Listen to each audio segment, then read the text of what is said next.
investigators say they are learning more about what happened inside the home behind me every day. They say the victim's mother was perplexed as to why she was being arrested. As for the victims, they're being treated in a local hospital.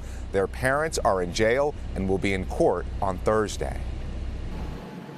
The alleged torture inside this home, where 13 children were found, some shackled and chained to furniture, was carried out for years by their own parents, say authorities. It's unfathomable to even the suspect's own family.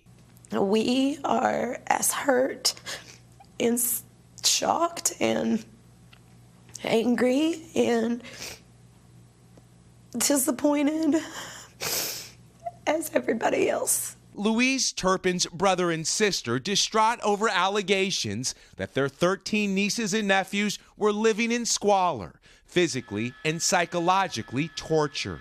I always made comments to Louise when I did talk to her about, gosh, they're so skinny, they're so, and she would laugh it off. Well, David's so tall and lanky, they're going to be like him. Robinette says her sister left home and was married at 16 to a man 8 years her senior. They weren't allowed to date, or they didn't have a social life. They weren't allowed to watch TV. They weren't allowed to talk on the phone, have friends over, stuff like that. The normal things that kids do. Today we have a symbol of love to exchange again. The couple renewed their vows often, surrounded by their children, but the reality was far from picture perfect. Authorities say it was their 17-year-old daughter who escaped through a window and made a desperate call to 911.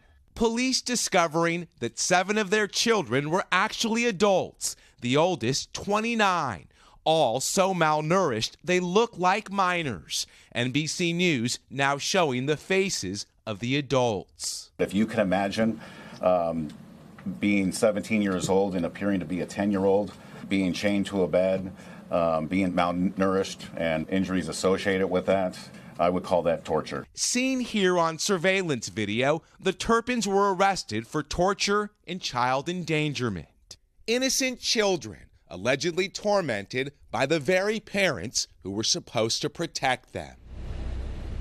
According to state records, David Turpin ran a private school out of this home behind me, but California's Department of Education says they don't have the oversight to inspect private schools, which may be a reason why no state official ever came to this home or entered it. Hoda and Savannah, back to you guys. There are a lot of questions that need to be answered there. Miguel, thanks for your report.